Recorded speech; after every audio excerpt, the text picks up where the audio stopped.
पहला लोटा जो हम अभिषेक का करते हैं, वो अभिषेक का लोटा, अपना जल का लोटा, वो हमें अपने ही घर से लेके जाना चाहिए।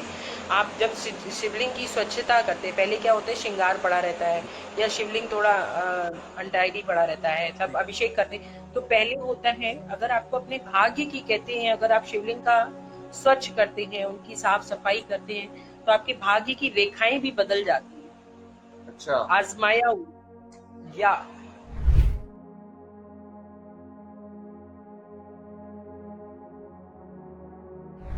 तो चलिए Divya ji, welcome to our astro live session by Chingari and बहुत बहुत स्वागत है आपका।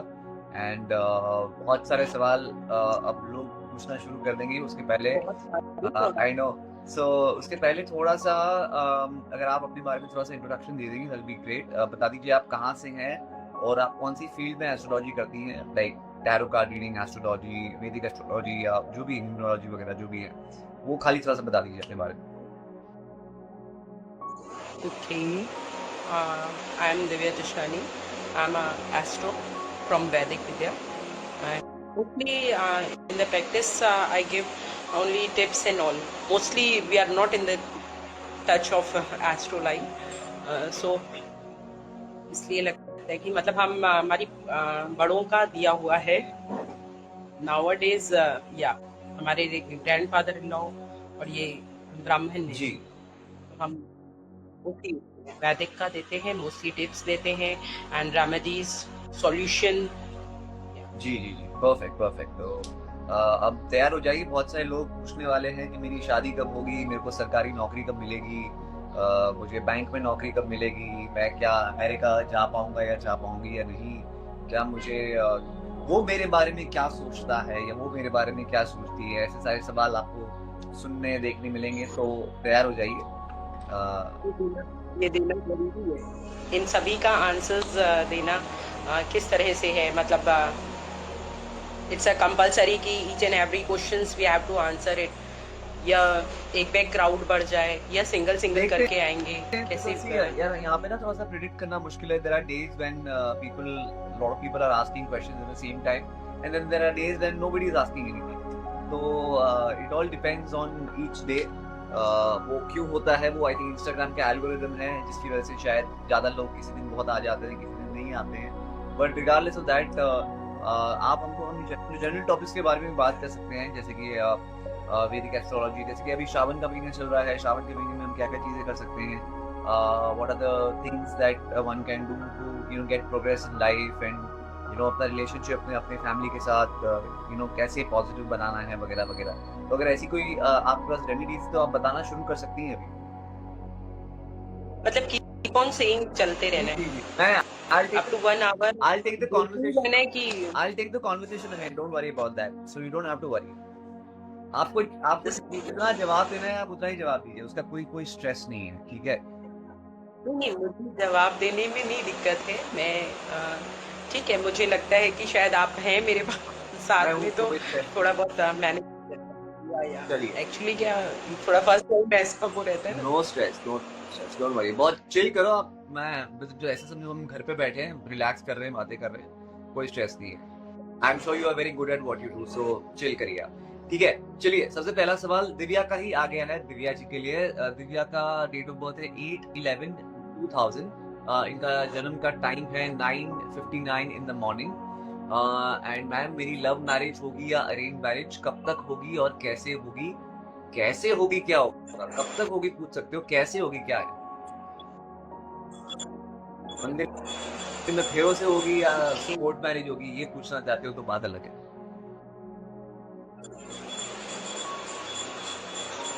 Sir once again date repeat. Sorry,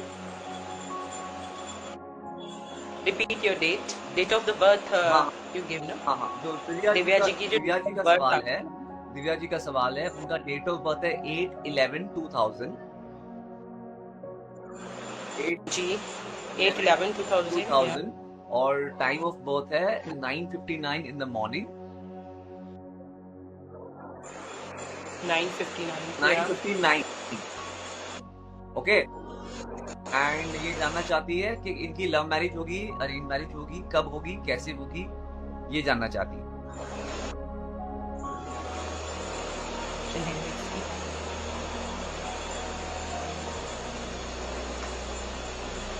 लेकिन इन्हें अट्रैक्शन बहुत होता है, ये बहुत इजीली इन्हें अट्रैक्शन होता है, बहुत इजीली कन्विंस हो जाती हैं बातें भी लोगों के। एंड काफ़ी कुछ इनका पॉजिटिव ही है लाइफ में, बहुत कुछ अचीव करने वाली है। बीइंग द मैरिज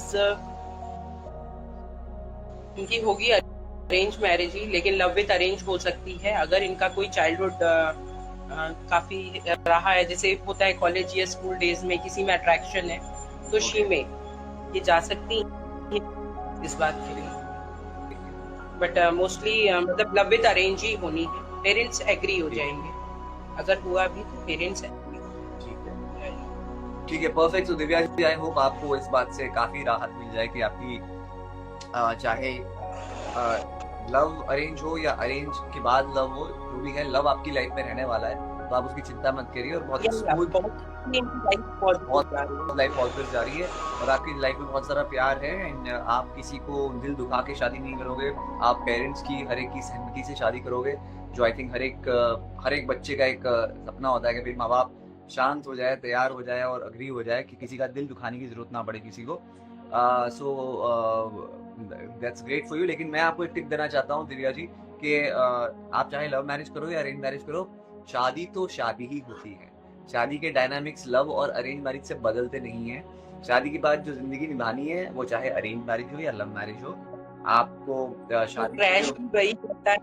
शादी के जिससे हमारी होनी तो जो शादी के जो फंडामेंटल्स जो होते हैं ना, तो वो तो चेंज नहीं होने वाले, विच इज शादी के फंडामेंटल्स।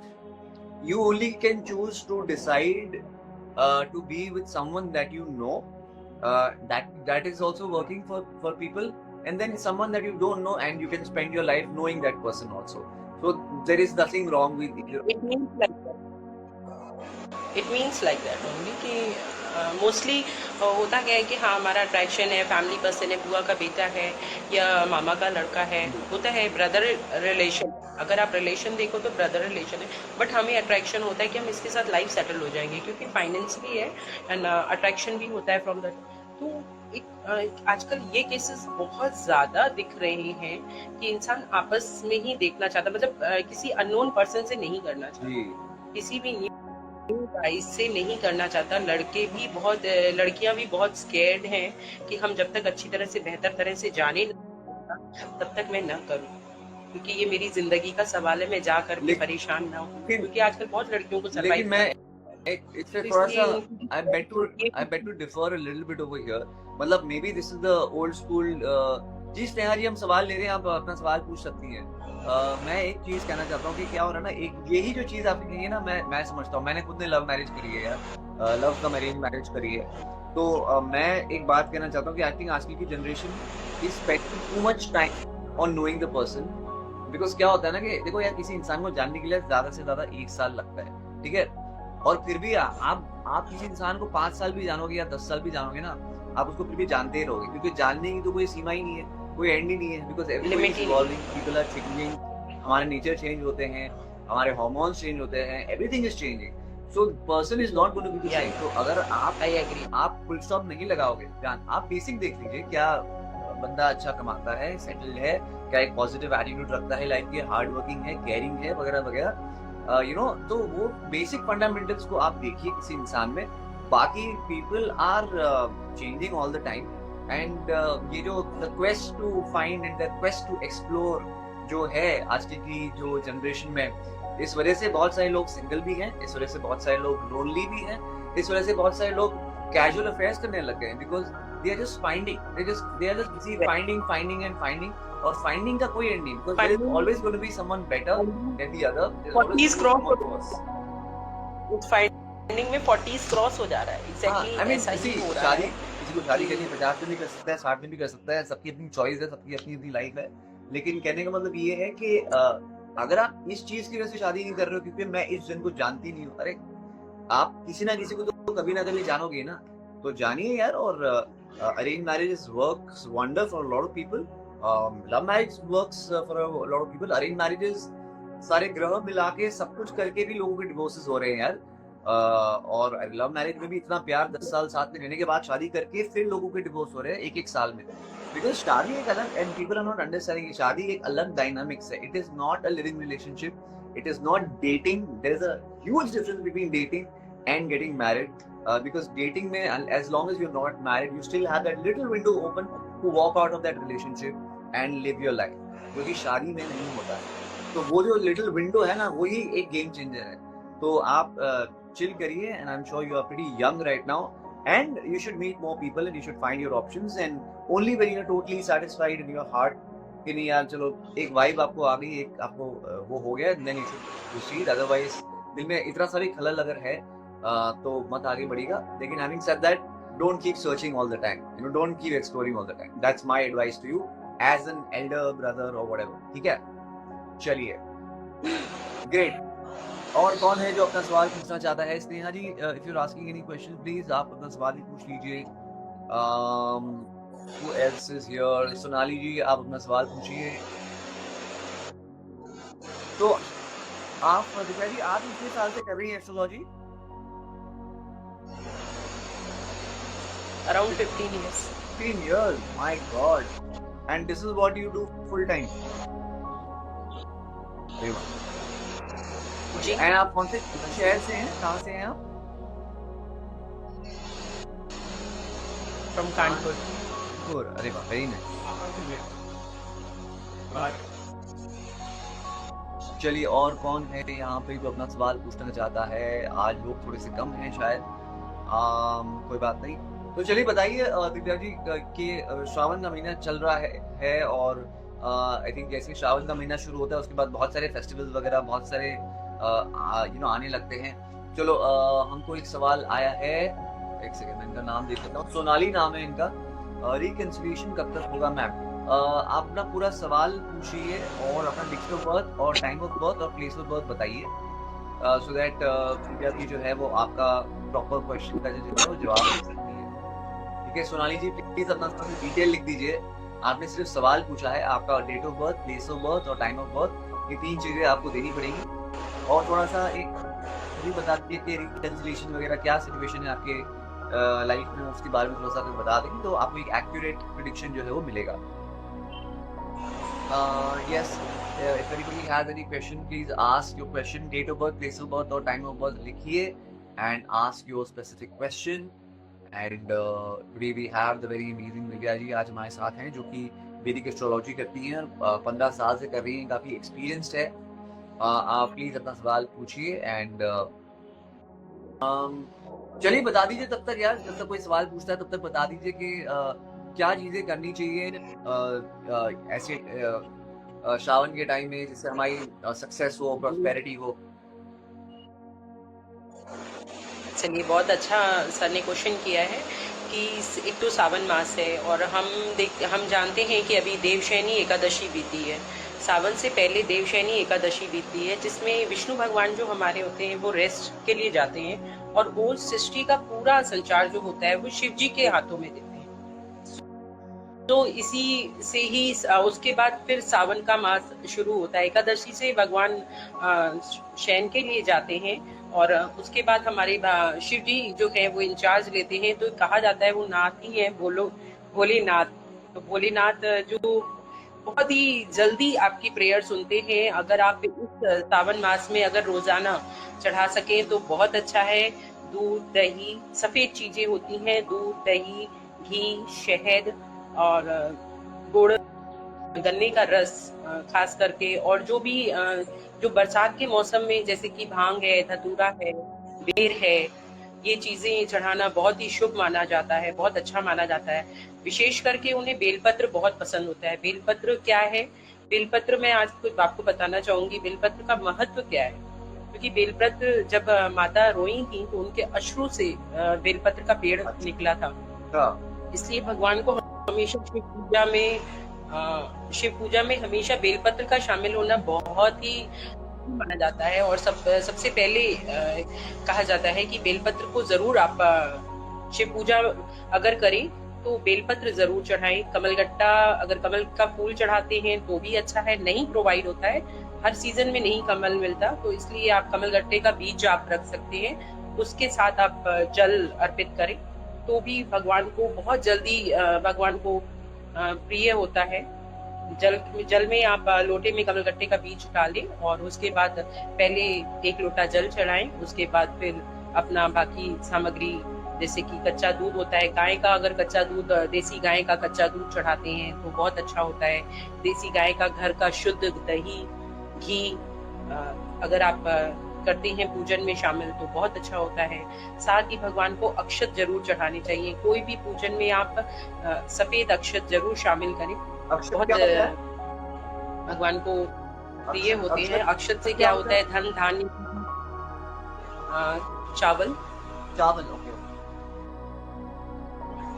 इससे क्या है, आप जो भी आप अपनी विश मांगते हैं, मनोकामना मांगते हैं, अक्षत रखते हुए ही आपको पूजन करने के बाद एंड में आपको अक्षत जरूर चढ़ाना चाहिए। इससे क्या है, धन धान्य भी वृद्धि होती है।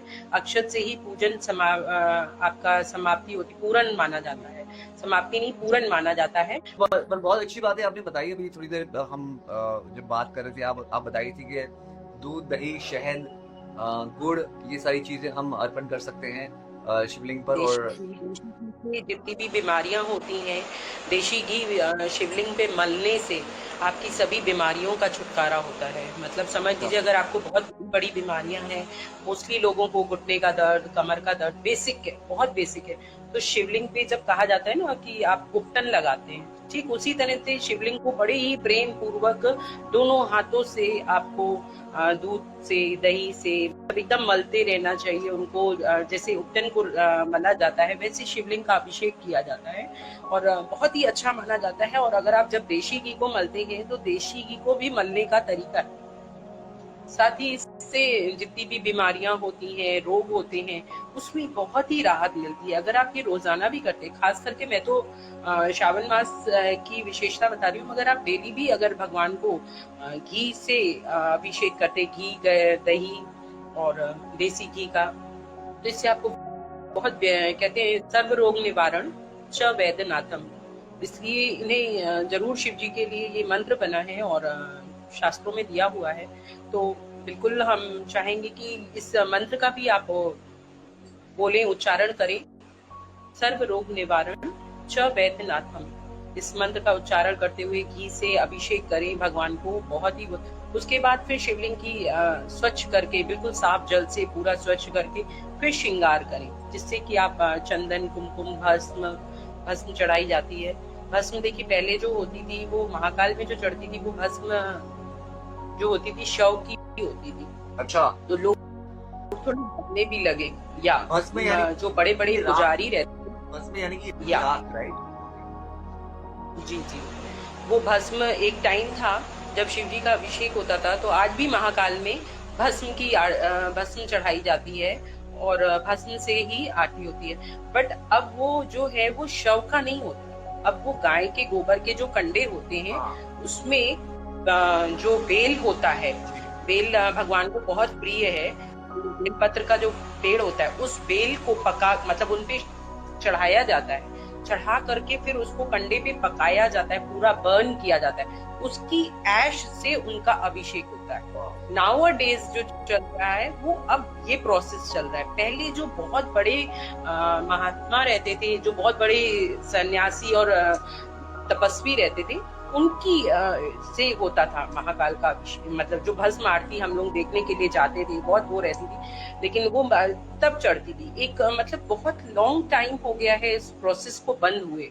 अब जो होता है वो शुद्धि हमारे जो कंडे होते हैं उस पे ही, और ये अब जगह जगह पे होता है, क्योंकि भस्म चढ़ाना नियम है, शिव जी को भस्म चढ़ाया जाता है, उसे प्रिय होता है। तो ये जो आप जब आप पूजन की थाली लेते हैं किसी भी शिवालय के बाहर, तो वो ये ऐश बना करके देते हैं। तो शायद मैंने भी आपने जो अभी बात बताई उससे मुझे एक बात समझ में आ रही है, क्योंकि मैं बनारस कभी गया नहीं हूँ, लेकिन मैंने बनारस के बहुत सारे अघोरी बाबाओं के बारे में सुना है और उनकी रिचुअल्स के बारे में सुना है।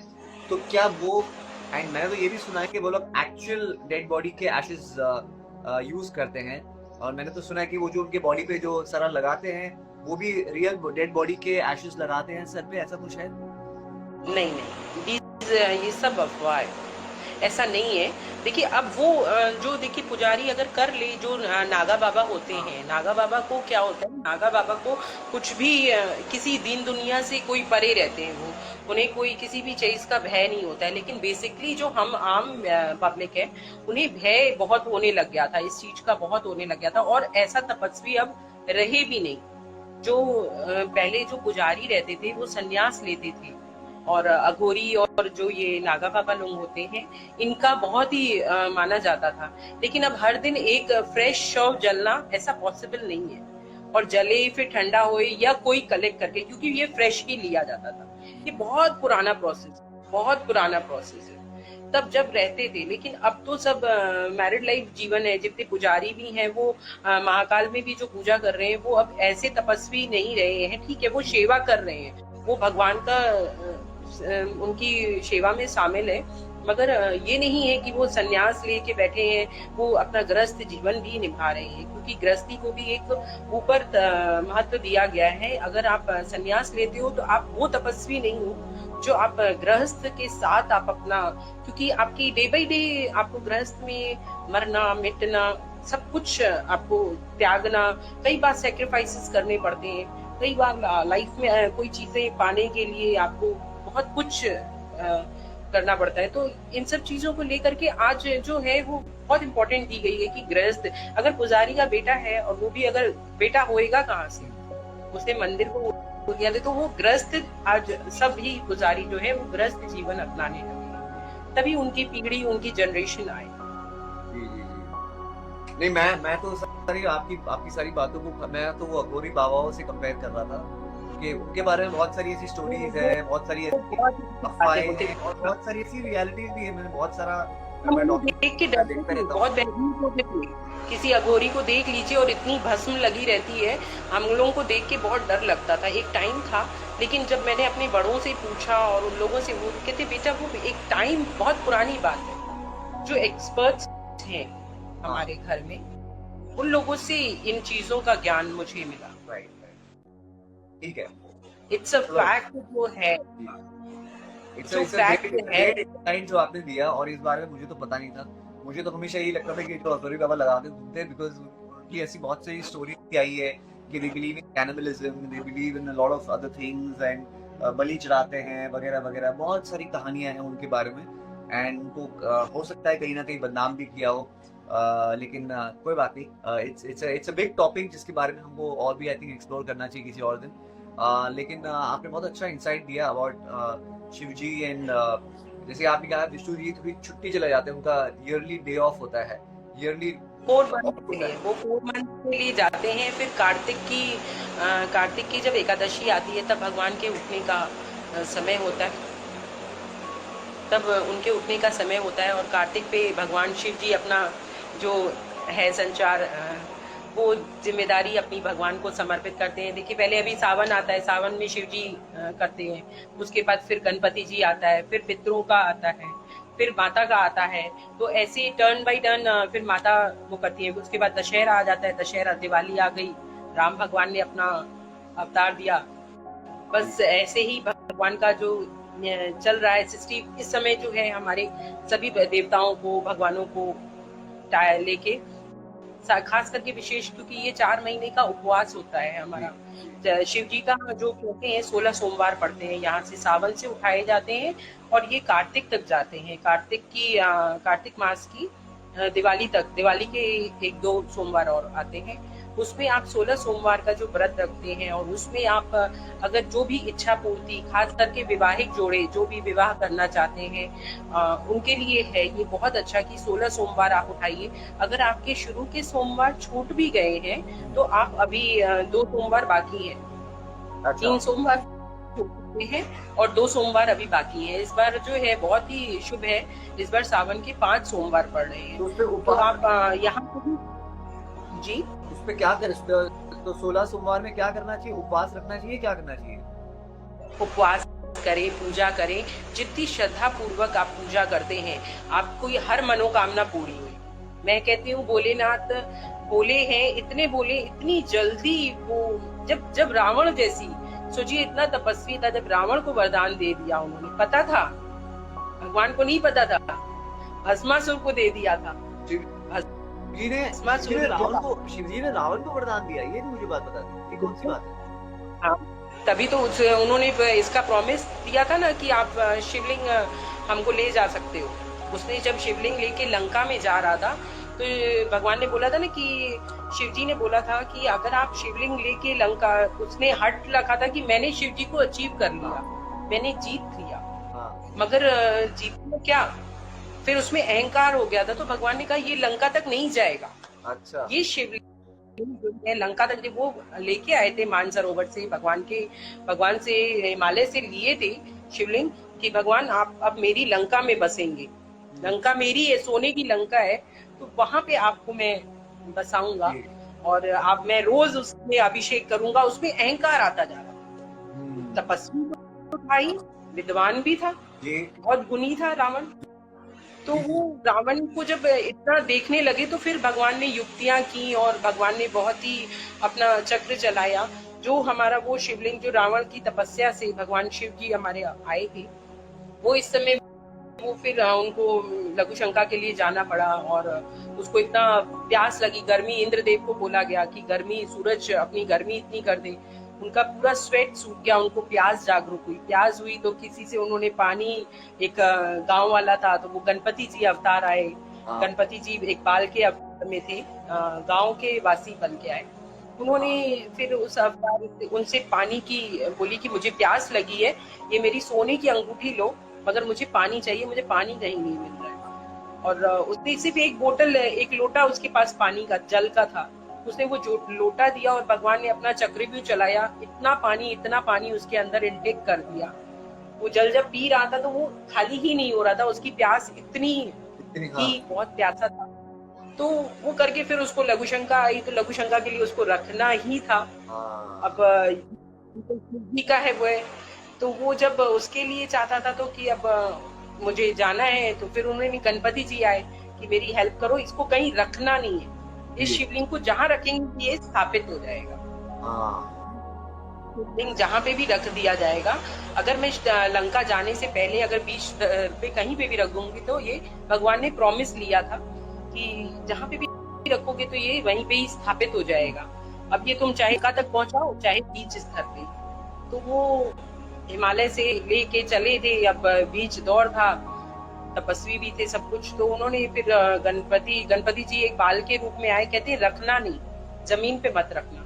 मगर फिर गणपति जी ने भी बहाना बनाया कि आप इतना देर कर दी, अब मैंने लघु शंका की है तो फिर मुझे नहाना भी है, स्नान करना है, गंगा में स्नान करना। उन्होंने थोड़ा टाइम ज्यादा, जब वो आने लगे तो गणपति जी ने वहीं पे ही उस लिंग को स्थापित कर दिया, उस लिंग को वहीं पे रख दिया। काफी युद्ध हुआ इस पे। वो है हमारा बाबा धाम का, ये जो लिंग है वो बाबा धाम जी, बाबा धाम का जो शिवलिंग है वो यही इसकी है, जो रावण ने शिवलिंग उठाया था। कहाँ पे बहुत, ये कहाँ पे है ये है देवघर में। देवघर कहाँ पे आया मुझे नहीं पता। देवघर आई होप गोरखपुर के आगे पड़ता है, गोरखपुर के से यूपी के उस साइड पड़ेगा। नेपाल, बिफोर नेपाल, या गोरखपुर से कुछ दूरी और या तो ये तो देवघर है। और देवघर का नेट पे, आप तो खुद इतने विद्वान हैं, तो आप अगर नेट पे देखोगे भी तो देवघर की बहुत बहुत मान्यता है। हमारे सभी जाते हैं नंगे पांव, नागपंचमी से यात्रा शुरू करते हैं पैर नंगे, और ये अयोध्या से जल उठाते हैं, अयोध्या से जल उठा करके लेके जाते हैं और फिर ये देवघर जाते हैं पैदल। जी मीनाक्षी जी, अगर आपको कोई सवाल है तो प्लीज अपना सवाल पूछिए मीनाक्षी जी। एंड झारखंड, ओके सही है यार। तो मैं कोशिश करूंगा, मेरा ना, मेरी जिंदगी में मेरा एक सपना है। वैसे तो मैंने इंडिया काफी घुमा हूँ, दुनिया घुमा हूँ मैं, लेकिन ना मेरे को ना बनारस जाने का बड़ा शौक है। और मेरे को यूपी साइड के जितने भी ऐसे सारे जो प्लेसेस है जो अभी आपने बताई है, मुझे ये सारी चीजें देखनी है। और पता नहीं कब मौका मिलेगा। हमारे मुंबई शहर ही ऐसा है यार, मुंबई शहर आपको इतना बिजी कर देता है ना, और आपको इतना बिजी भी नहीं करता, आई थिंक डिस्ट्रैक्ट कर देता है आपको। तो उस वजह से यार बात है। सर मेरी शादी कब तक होगी और लड़का कैसा मिलेगा? लड़का जो आपको पसंद है वही मिलेगा। अपने डेट ऑफ बर्थ बताइए, अभी date of birth, place of birth और टाइम ऑफ बर्थ प्लीज बताइए आप। मीनाक्षी के date of birth, place of birth और टाइम ऑफ बर्थ बताइए।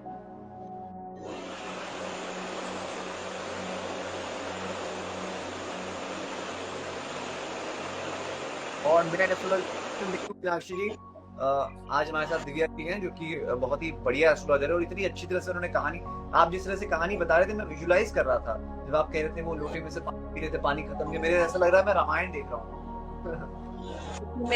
मैं सच में बहुत सौभाग्यशाली हूँ।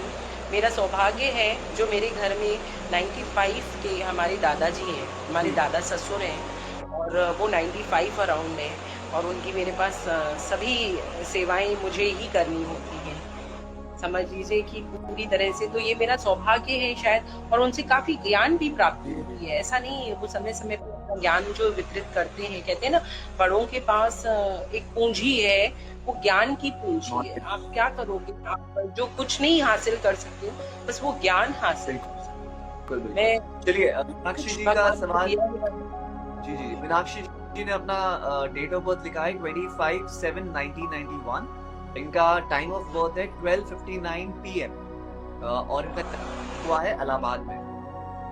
मैम आपका लगन तो बहुत अच्छा चल भी रहा है, और वैसे आपका 2 बार लगन काफी रिश्ता मतलब हुआ है, बात मोस्ट प्रोबेबली पक्की हुई है, और फिर टूटा है क्या? आपकी ऐसा कुछ हुआ है? कोई आपकी एंगेजमेंट वगैरह टूटी है, शादी वगैरह पहले टूटी है, या रिश्ता कोई होते होते रह गया हो, तो प्लीज बताइए इस बारे में मीनाक्षी जी। जी राइट। देखिए अभी भी लगन तो चल रहा है, लेकिन उसका वजह आपके परिवार से आप लोगों ने मना किया था। बात बनते बनते रह जाती है। जी जी, ऐसा 2 बार हो चुका है, 2 से 3 बार लगभग काफी बात काफी हद तक मतलब होता है ना कि छेका हो रहा है, छेका होने जा रहा है, उसकी भी तारीख निकल जाती है, लेकिन बात रह जाती है। इनकम्प्लीट पे ही आपका जो है वो रह जा रहा है। ठीक है, तो देखिए आपका कोई ऐसी परेशानी नहीं है, हो जाएगा। आने वाले 2024 से 25 में हो जाएगा, लेकिन आप इसका थोड़ा उपचार करें तो ज्यादा अच्छा होगा। मैं आपको इसमें यही सुझाव दूंगी, आप अगर वैवाहिक जीवन संभालना चाहती हैं या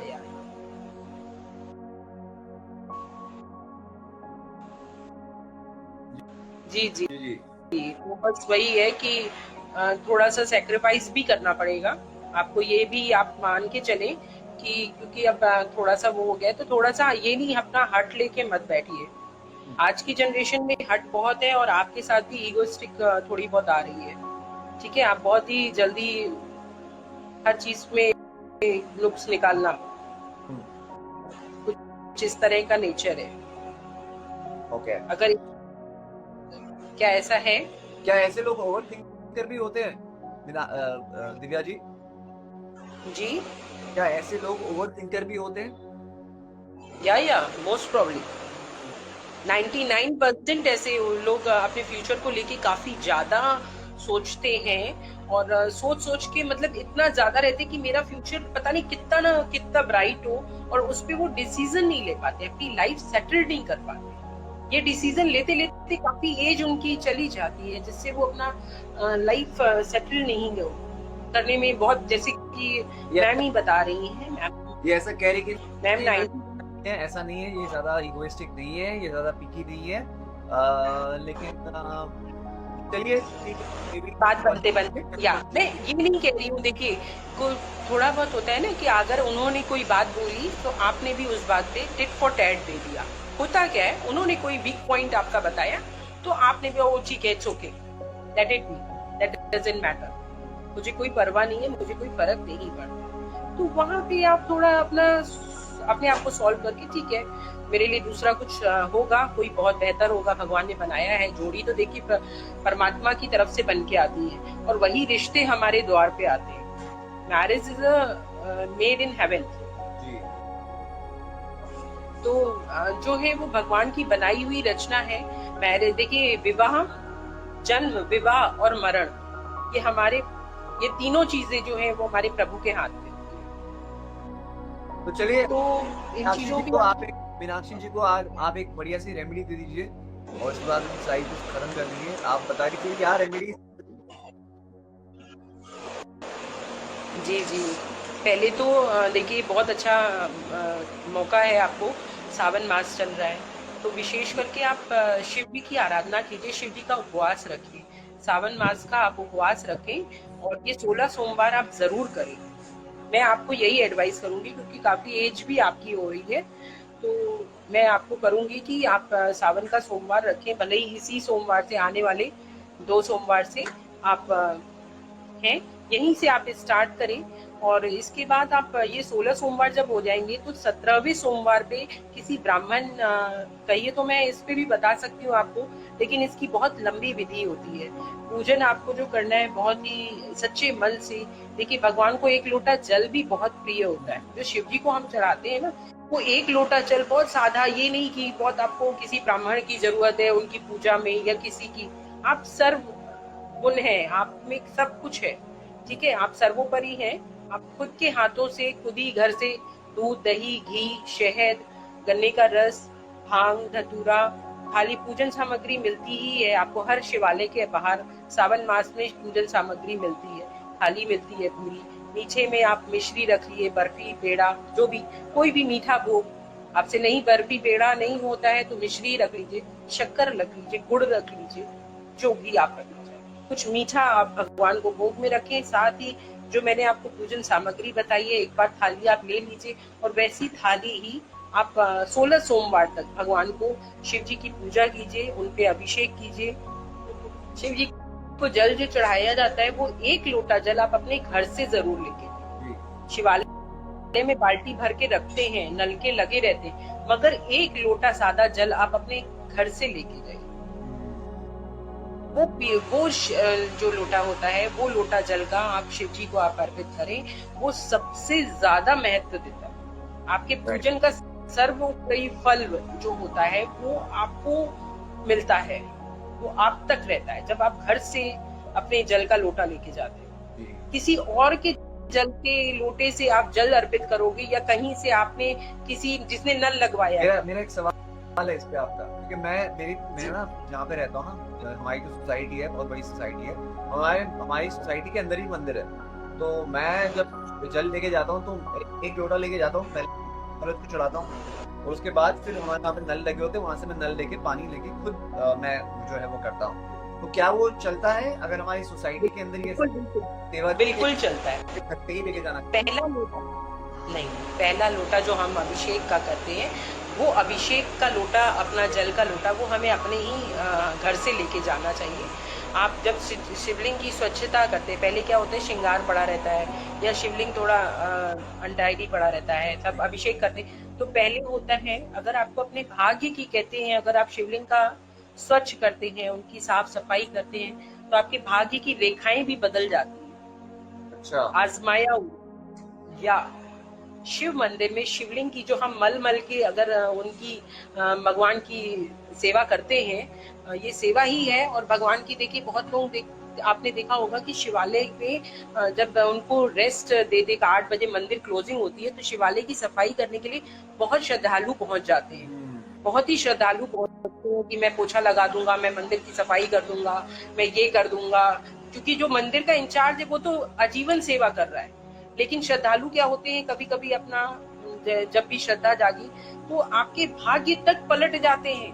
अगर आप मंदिर की सेवा में शामिल होते हैं तो मंदिर को जब शिवलिंग का आप मल मल के अभिषेक करते हैं, खूब अच्छे से शिवलिंग की सफाई करते हैं तो ये आपकी रेखाएं बदलती हैं,